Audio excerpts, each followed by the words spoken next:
Por primera vez, el sistema de inteligencia, el aparato del Estado para evitar la alteración en bloqueos carreteros, como lo hemos narrado aquí en las últimas emisiones, funcionó. Estaba previsto el bloqueo en la entrada de la Ciudad de México, y yendo desde Puebla, pero lo mismo desde Querétaro, Pachuca, y desde Toluca en el Estado de México, derivado de un conjunto de protestas de una organización de transportistas que opera fundamentalmente en territorio mexiquense, acusando que existían fabricación de delitos y de acoso y persecución por parte de la Fiscalía General del Estado de México en contra de algunos de sus integrantes. La advertencia de que realizarían un bloqueo en las entradas a la capital de la República Mexicana se hubiera inscrito en esta larga narrativa de protesta social en contra de las autoridades por presuntos actos de autoridad injustificados.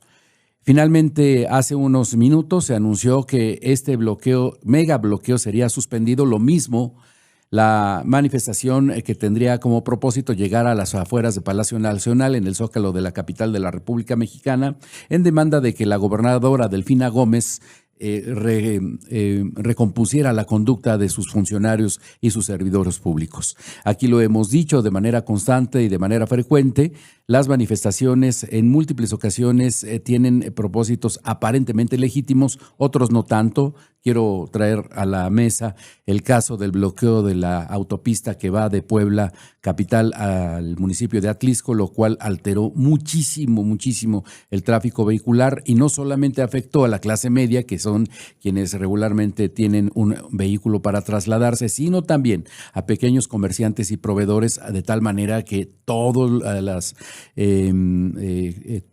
las escalas sociales resultan afectadas derivado de este tipo de manifestaciones. Para esta ocasión, hay que decirlo, la Secretaría de Gobernación aplicó sus protocolos, sus mecanismos, persuadió a quienes lideraban esta manifestación. No va a ser así, habrá paso libre para la capital de la República por sus distintos accesos y eso desde luego pues hay que celebrarlo, por lo menos para esta ocasión. Muchísimas gracias que nos acompaña en Destrozando la Noticia como todos los días. Hoy llegamos a la mitad de la semana y además ya hay un ambiente celebratorio por la llegada del Día de los Fieles Difuntos, 1 y 2 de noviembre. Sin embargo, recordar que, por ejemplo, el día de ayer, de acuerdo con la tradición, el día de antier, el 27 de octubre, se recordó a las mascotas. Todos hemos tenido un animalito, un ser sintiente, dice este gobierno, un animalito que nos acompaña en casa y que se convierte en la extensión de la familia, un gato, un perro, un perico, lo que sea. Bueno, pues el 27 de octubre se recordó a las mascotas de casa. El día de ayer a quienes se adelantaron en el camino de manera trágica y así consecuentemente. Esperamos que estas celebraciones nos permitan continuar con esta bellísima tradición mexicana de recordar y de celebrar a la muerte como lo hacemos todos los mexicanos. En Puebla hay una enorme manifestación de actos de conmemoración con la instalación de ofrendas en todos lados y un conjunto de catrinas que son una expresión de artistas plásticos de verdad memorable, que son de verdad de admirar en todo el centro de la ciudad, lo mismo en Atlisco y lo mismo en Cuautlancingo. En unos minutos más vamos a hablar de todo ello. Bueno, les recuerdo que estamos transmitiendo a través de la 907 en la frecuencia modulada en La Intensa y también a través de las plataformas digitales en cadenain.com y en el canal de YouTube cadenain.com y también a través de parabólica.mx. Lo mismo a través de la cuenta de ex @laintensa_FM y las de un servidor @fermaldonado_mx. Bueno, fíjese que quién lo iba a decir que el caso de la sanción en contra de una servidora pública de primer nivel como secretaria de Finanzas y Planeación en el gobierno del fallecido Miguel Barbosa, sería la punta de lanza para ver por primera vez una sanción de este tamaño, una multa de más de 300 millones de pesos en contra de una persona que fue funcionaria de un gobierno que invocaba primero a los pobres. Se trata de María Teresa Castro Corro, como usted lo sabe, hoy prácticamente acapara toda la prensa, después de que fue hallada responsable de un daño al erario por más de 600 millones de pesos que fue colocado en un banco que ya tenía visos de alarma. Iba a quebrar este banco y no obstante recibió la orden o tomó la iniciativa de manera propia y unilateral de hacer una inversión allí con dinero de las y los poblanos por más de 600 millones de pesos, lo cual significaba pues en la práctica un acto fraudulento.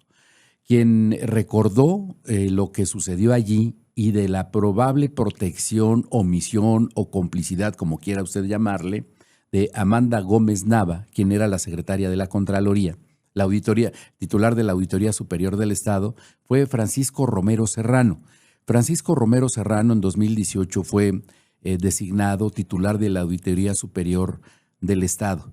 Sin embargo, derivado de un conjunto de acusaciones y de probable fabricación de delitos, fue llevado a la cárcel.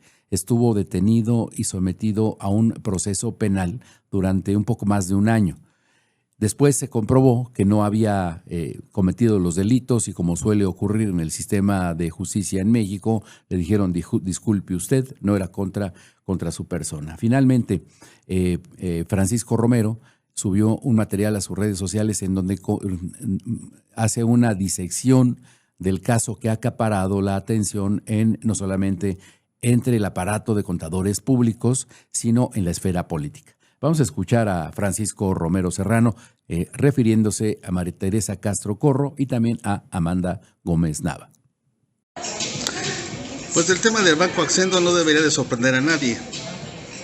Ya de antemano se sabía que existía este quebranto y aun cuando las palabras de la exsecretaria de Finanzas manifestaba que se trataba de un asunto técnico, la verdad es que a todas luces se veía que no era así. En términos matemáticos y en términos jurídicos, lo que es.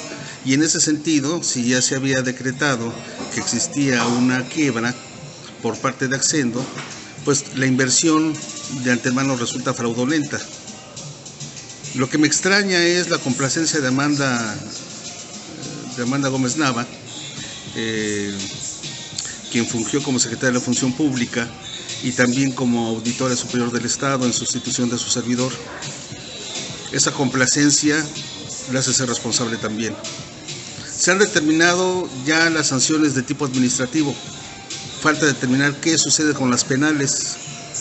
Y en justicia plena para todos aquellos que en un momento determinado, por cuestiones insignificantes y meras presunciones, fuimos encarcelados, pues lo que esperamos mínimamente es que se ejerza la justicia y estas personas vayan a prisión junto con todos aquellos que colaboraron en el grupo llamado de los perros que encabezaba Luis Miguel Barbosa Huerta. Esto es cuanto.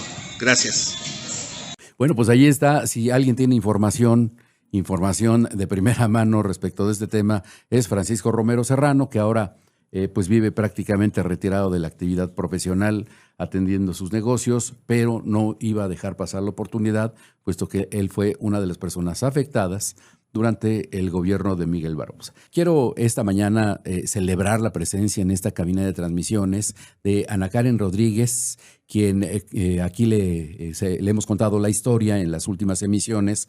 Logró recuperar a sus 3 hijas menores el domingo de hace una semana, después de que habían sido sustraídas por la familia paterna. Las trajeron escondidas a Salto de Mata, incluso las trasladaban en cajuelas de automóviles. Y hoy se ha dado tiempo para platicar un rato con ustedes y con nosotros. Muchísimas gracias, Ana Karen. Bienvenida, muy buenos días. No, al contrario, muchas gracias a ustedes. Y también la acompaña su abogado, que ilusoriamente creí que llegaría con una hojaldra de muertos, pero viene con las manos vacías. Víctor León. Víctor, ¿cómo estás? Muy buenos días. Estoy en mi casa, Fernando. Como siempre.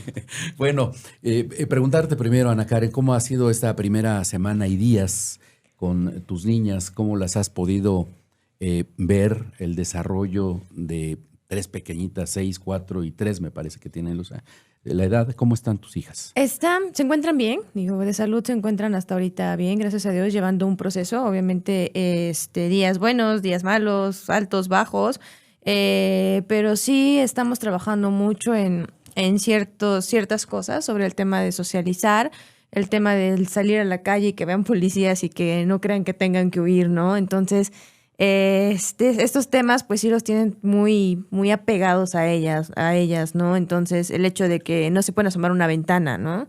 ¿No se pueden asomar a una ventana por temor? Porque eso les influyeron durante los 3 años de cautiverio. Así es, eso les influyeron durante los 3 años. O sea, les decían que a pesar de haber una cortina, ellas no podían acercarse a esa ventana porque había brujas afuera. Entonces las niñas, pues llega la noche o durante el día, es como de no me puedo acercar a una ventana porque hay una bruja y esa es mala, ¿no? Entonces este tema de trabajar con ellas sobre afuera hay gente buena, hay mucha vida y todo esto, pues sí nos ha costado un poquito de trabajo durante esta semana, pero gracias a Dios y al trabajo de que se ha estado realizando, lo han estado entendiendo poco a poco. ¿Están recibiendo atención psicológica, Ana? Sí. ¿En tu caso? También. Pues sucede que después de que tú recuperas a las niñas, en este mismo espacio estuvieron 2 profesionales de la conducta clínica y mental de las personas y hablaban del trabajo necesario que requerían tus niñas para trabajar y recuperar los apegos familiares. Sin embargo, parece contradictorio porque justamente quien las sustrae, las secuestra o las priva de la libertad, pues era su familia, Ana Karen. ¿Cómo trabajar en esa parte? Creo que uno de los temas bien importantes ahorita es que, por ejemplo, todo el amor que les estamos brindando, en este caso mi mamá y yo, que somos las que estamos con ellas lo están tomando de la mejor manera, ¿no? Incluso ayer la niña mayor me decía, mamá, es que yo no quiero regresar con ellos me tenían encerrada.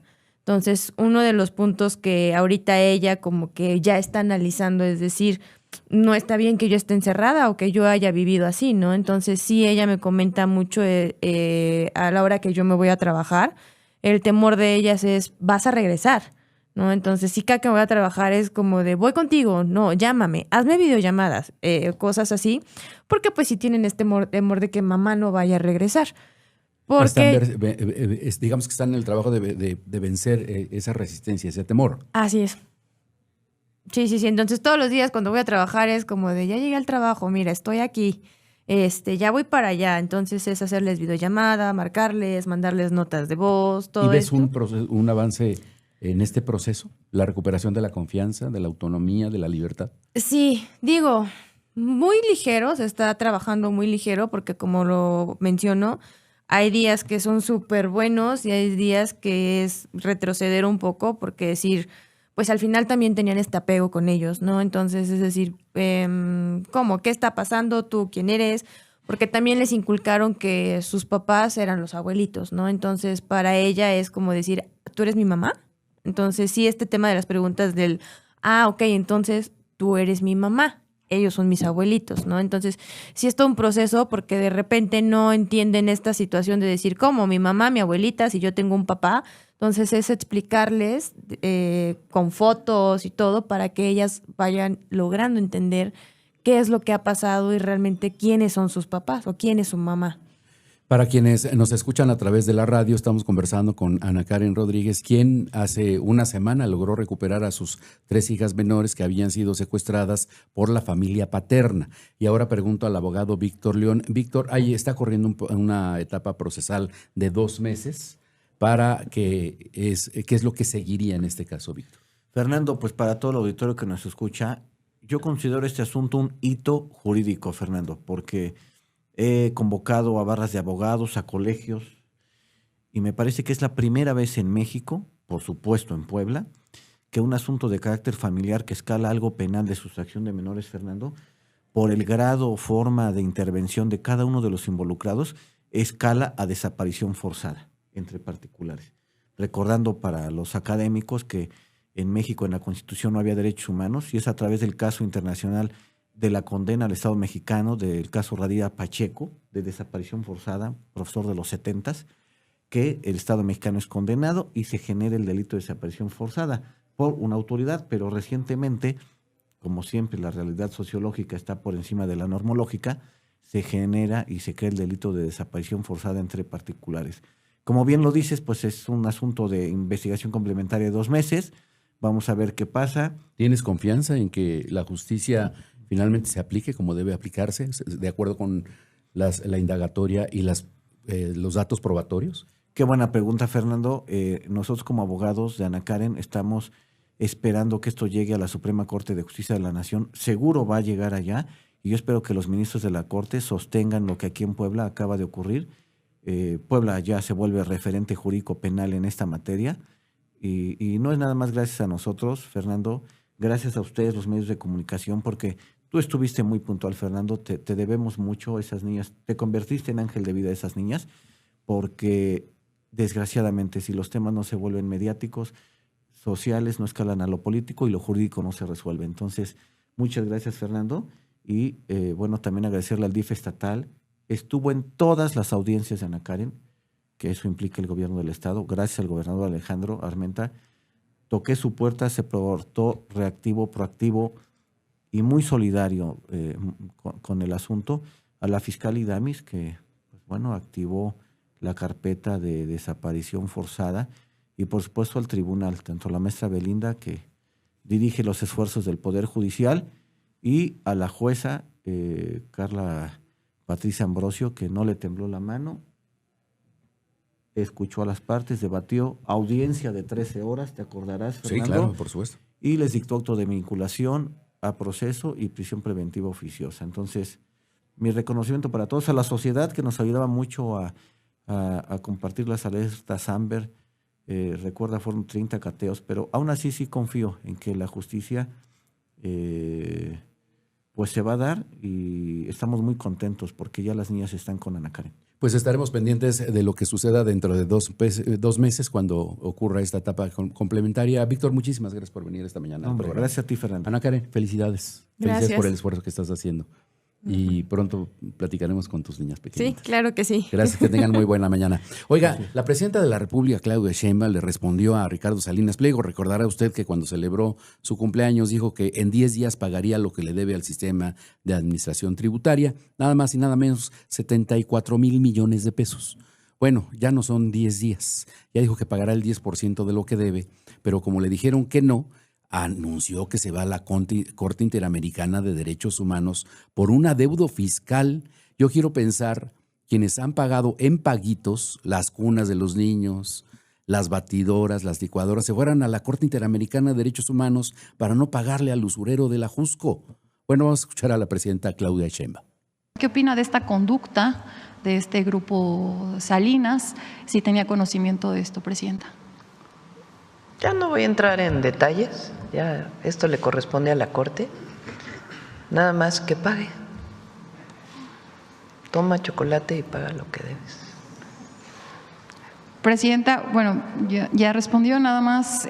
Bueno, pues también ayer se anunció que este grupo llevará su caso ante la Corte Interamericana de Derechos Humanos, acusa al gobierno federal de una sistemática persecución, así lo llama, después de las declaraciones del día de ayer aquí en su conferencia matutina. Toma chocolate, paga lo que debes.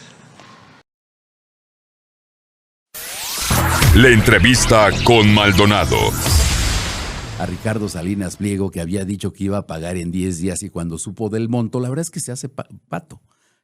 Pude haber dicho otra palabra, pero se hace pato. Debe 72,000 millones de pesos después de 6,700 recursos de amparo que ha venido interponiendo desde la década de los 2000 hasta 2025. Y la pregunta es obligada.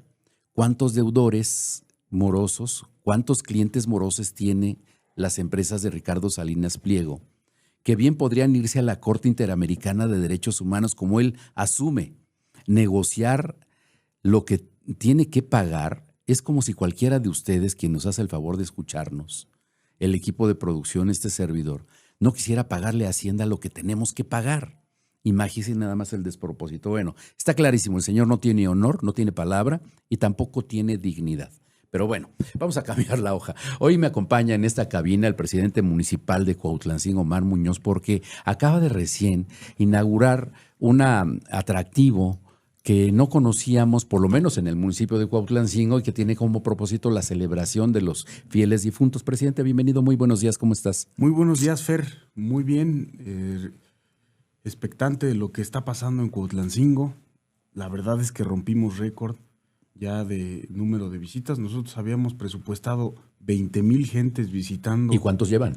No, llevamos más de 20,000 personas en estos días y todavía falta el fin de semana y los días fuertes. Los días fuertes que son viernes, sábado y domingo. Viernes, sábado y domingo. Solo el día de ayer recibimos 1,000 personas, más de 1,000 personas, en 2 horas en el Ameyal, en una visita guiada a la casa de los sustos, a la casa del terror. ¿En qué consiste? ¿A qué se debe el interés de este número tan importante de personas? Aparte de que es algo innovador, porque tenemos expuestas las Catrinas monumentales, que se expusieron desde el 17 de octubre.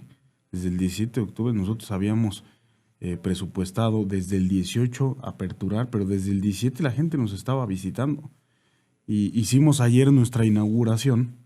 Recibimos a familias de todos lados, inclusive el domingo pasado nos visitaron un grupo de ciclistas que ya habían puesto como referencia al municipio de Cuautlancingo como un punto turístico. Es para nosotros un halago, porque Cuautlancingo se destaca por el crecimiento económico y el crecimiento desarrollo industrial. Claro, el desarrollo industrial. Tenemos a la segunda planta más grande fuera de Alemania que reside en Cuautlancingo, en 2 juntas auxiliares. Es Volkswagen. Así es.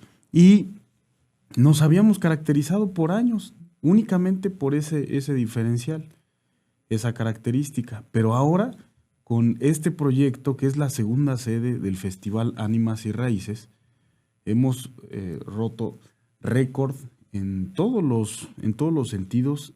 Es un proyecto innovador. La gente nos está visitando. Son 5 Catrinas monumentales que se encuentran en la explanada. Tenemos una monumental y una exposición de cráneos en la Casa del Campesino, y en el Ameyal se encuentra la Casa del Terror. ¿Y cómo surge esta idea, presidente, porque en la práctica es cambiar la vocación económica del municipio de Cuautlancingo y convertirse en uno más de los pueblos atractivos de la zona metropolitana de Puebla? Hay una ventaja comparativa que tenemos respecto de todos los demás municipios. La ventaja es, sin lugar a dudas, económica y específicamente en el rubro industrial automotriz. En ese sentido, por años, desde 1965, hemos tenido esa ventaja comparativa. Cuando entramos a la administración... Nada más déjame decir, ¿65 es cuando llega Volkswagen? 1965, cuando se instaura la planta, y desde aquel entonces se ha caracterizado por esa situación. 60 años. 60 años. Yo soy oriundo de Cuautlancingo y gente que nació en la comunidad sabe de la historia, el crecimiento poblacional y el crecimiento económico que ha sufrido la comunidad. Pero nunca se había destacado por el turismo. Y para nosotros es un gusto el poder proponer estas ideas. Vamos a diferenciarnos y si vamos a ser el primer lugar en crecimiento económico, también lo tenemos que ser en otros rubros. Y me pregunto yo, ¿qué pensará o sentirá el habitante del municipio de Cuautlancingo cuando ve un montón de gente que no es del lugar y que encuentra atractivo estar en Cuautlancingo? Bueno, implica una derrama económica importante para las familias, porque la atracción turística a través de estos eventos y diversas celebraciones, pues también implica tranquilidad, derrama económica, una distribución de la riqueza de manera racional desde los comercios locales. Es decir, las familias se terminan alimentando también de ese comercio que viene del exterior, de las visitas que vienen del exterior. Hacíamos la extensa invitación, todavía faltan muchas actividades, como la carrera de 5 y 7 kilómetros. Te digo, todavía, Fer, no inician los días fuertes y ya tenemos un récord que se rompió y que Cuautlancingo está levantando la mano en tema turístico. ¿Hay algún lugar en donde la gente que nos escucha o que tenga curiosidad, qué está sucediendo en Cuautlancingo, en donde pueda consultar cartelera, todas estas actividades que dices? Están en la página de Facebook. Le pido a la ciudadanía que se informe a través de páginas y redes sociales oficiales. Ahí están todas las actividades. Vamos a tener una carrera el día domingo a las 7 de la mañana, 5 o 7 kilómetros. Se han inscrito hasta a la fecha 1,050 corredores. Va a estar muy nutrida la carrera. Todavía falta algunas presentaciones en el Ameyal, en esta actividad, de esta visita guiada que se está realizando. Que vaya la gente, que la visite. Es un tema innovador. Cuautlancingo está levantando la mano en materia de turismo. Y que también visiten las Catrinas monumentales. Son espectaculares. Es un trabajo estético, artístico, plástico, es un bellísimo. Trabajo muy bonito. Cartoneros especializados y gente que nos ha representado, ha llevado el nombre del país, el nombre de Puebla en alto, en Nueva York, en otros países inclusive, y que han sido parte de empujar a la cultura mexicana en estos espacios donde se preserva y se enriquece la identidad cultural como embajadores de la cultura del país en otros estados y en otras partes. En del otros mundo. países. También participan y son parte de la presentación que se está llevando a cabo en Cuautlancingo. Pues ahí está la invitación para que todos vayamos durante los próximos días al municipio de Cuautlancingo, que se convierta en una oferta más de todo este mosaico de expresiones culturales derivado de las festividades de los fieles difuntos, de nuestros muertos, o Halloween, si usted le quiere llamar así, porque otra de las condiciones es un lugar seguro, ¿no? Pueden estar Así tranquilos. es. Hay condiciones de seguridad. Hay condiciones de seguridad. Le dimos banderazo al operativo de seguridad también con la incorporación de 20 unidades, de 20 patrullas más, y se están haciendo la estrategia de seguridad necesaria. Con los demás municipios nos hemos coordinado. Invitarles a las y los ciudadanos, es un lugar seguro, tenemos saldo cero en otras celebraciones donde recibimos en la Feria de Cuautlancingo más de 50,000 gentes, se dio saldo cero también, entonces hay un buen sentido y un buen ambiente en Cuautlancingo de seguridad y de paz para las familias. Ahí está la invitación, es el presidente